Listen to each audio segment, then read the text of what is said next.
things need to be as safe as possible while still looking nice and being comfortable. Excellent. Okay. Using things the right way, how they've been advised to be used. Proper use of tools. Yeah, good words and stuff. Paying attention to the caution signs. All right. Excellent. Filling up stuff that's empty. There you go. Filling up stuff that's Filling empty. up stuff that's empty. Excellent. If you see it's, and I think Ira noted on that, if you see the toilet paper roll is empty, put a new one on it. Did you see the dishwashers that are full and they need to be empty? Take the time and empty the dishwasher. Excellent. When there's a room, get it done.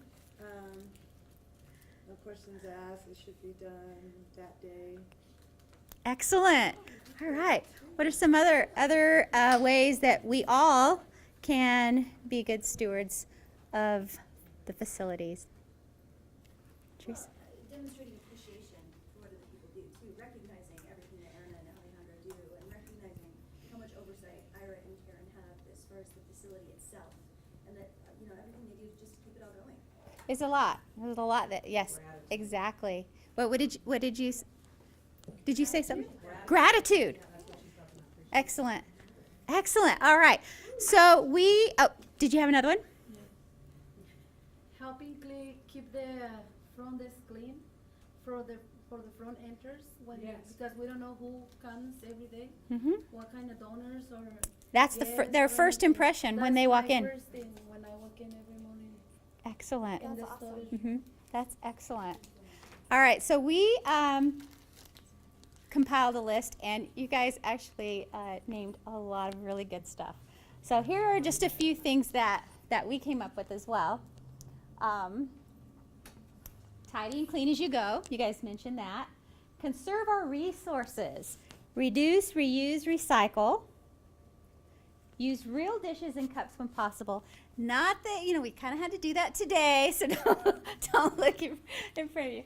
But when you can, in the kitchen, use the real stuff. Create an atmosphere of hope, laughter, and healing at the facility. Notice your surroundings and take action where needed. Turn off the lights. Ask yourself, would I want to stay here, and would I want to donate? We have a lot of families who stay here, and are we making it a place that we ourselves would want to stay? And a lot of folks donate and volunteer. Is it a place we would want to invest our money and our time?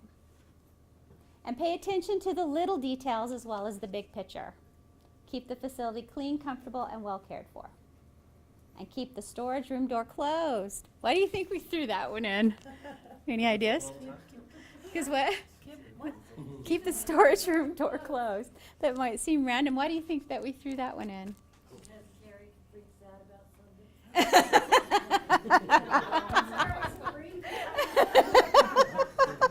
Sherry, you have Safety purposes. Safe? A child can go in there and climb on the shelves and maybe a lamp might fall or yeah. The Maybe storage get room inside isn't to the freezer and prettiest room Sometimes in we the house. store Right. our gala stuff in there and things could end up stupid. We shouldn't store gala stuff in there. No, right, In the past, but stuff is in there. We've talked about inventory purposes. We've talked about safety purposes. We've talked about the appearance. So there's a lot of good reasons to keep this.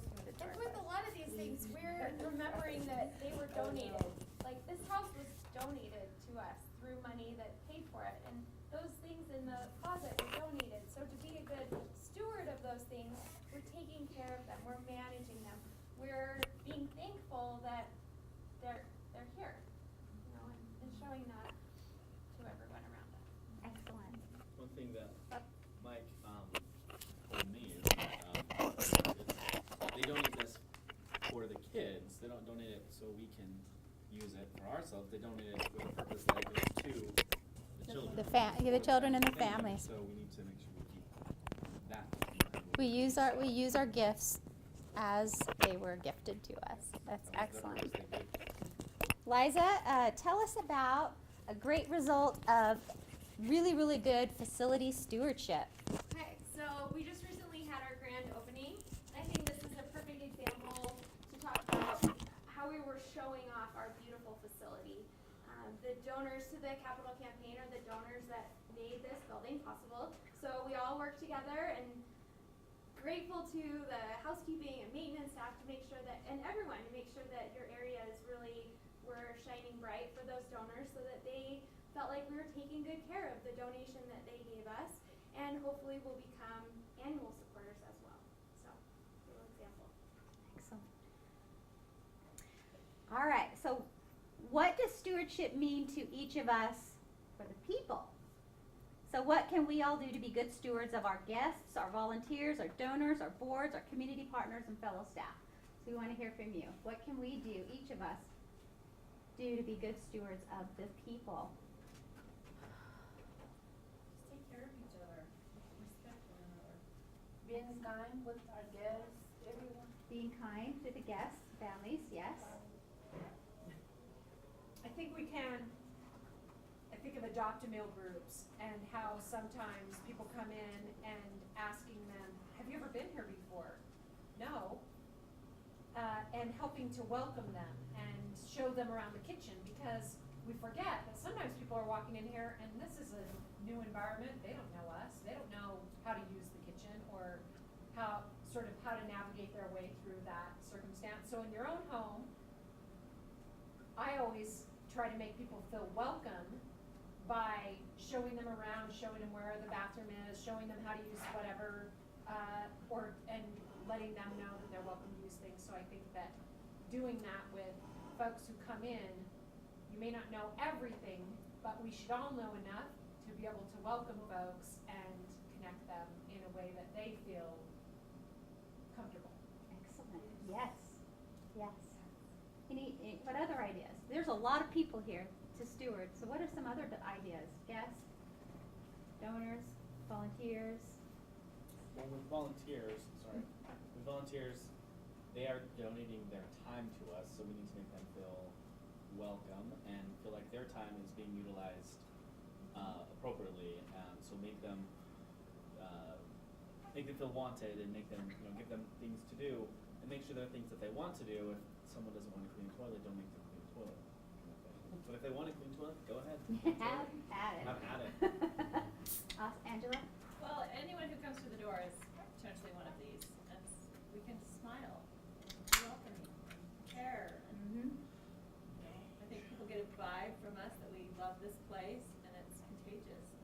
Right, because guests can potentially become volunteers. They can potentially become donors. Volunteers could potentially become donors. Volunteers could potentially become guests. I mean, everybody could potentially be any one of these things at any given time, or all of these things at one point in their lives. Yes, Mike? Just a quick little note. I think that it's really important for us, just as a team, to remember that it's not all, it's a lot about personality, right? Making sure that we greet everyone, making sure that we are welcoming and loving, but also kind of wearing or making sure that you present yourself via the things that you wear. That you're is also stylish, important. that you're really stylish. You're really stylish. I would just, in a very kind way, encourage everyone to make sure that you're careful with what you wear. Make sure that it's, appropriate for the job. Because I think that just as it's important to make sure that the front desk is very clean and that there are no fingerprints on the windows, it's also very important for us to make sure that we're wearing appropriate things while we're here. Excellent. Rebecca, did you? Two tops, sir. This is something that taught me, Vicki, and that is we are the brand. We are the brand. And Carrie went through the exercise of the big red shoes, and that's an important thing. Well, Rebecca, are we the brand while we're at work, or are we the brand anywhere else Everywhere we we go? go, we're ambassadors and branding every time we open our mouths or show ourselves in public, or Post things on even social when I look media. ugly at Smith's Mm-hmm. at Right. 1 o'clock in the morning shopping. If people know that you work for Ronald McDonald House, everywhere you go, everyone you talk to, you're You're the brand. representing the brand. Mm-hmm. All right. So Are you guys gonna show the brand, example The what? that you were talking about? Yeah. We are. So Yes. we'll go through, we made a list, it's kind of long, But but we'll don't go- worry, We'll go through it we'll go quickly. through it quickly. All right. Share people. People, here, I'll do that. Okay, so smile, say hello, introduce yourself, wear your name tags. Good job, guys. Smile while talking on the phone. Greet everyone you see. Make sure everyone feels welcome. We did that one. Put your cell phones down. So that's just about being present. And, you know, when you're at the front desk or you're in the hallways, not to be on your cell phone. Remember the golden rule. So we kind of talked about this earlier with our presenter, but maybe the golden rule isn't treat others like you want to be treated, but treat others like they want to be treated. Say please and thank you. Be a friendly face. Pay attention to nonverbal cues. What do you think that means? Body language. Body language. Guest is going through a hard time and they look like they're really sad, I wouldn't tell them a really happy joke because they might not take it. He's sensitive, right? To a lot of nonverbal cues. Not only our nonverbal cues, but another's as well. Excellent. Sometimes you don't want to say, so how are you doing? Because you can see that they're just having a, things are not good, something happens. So then he responds then in some other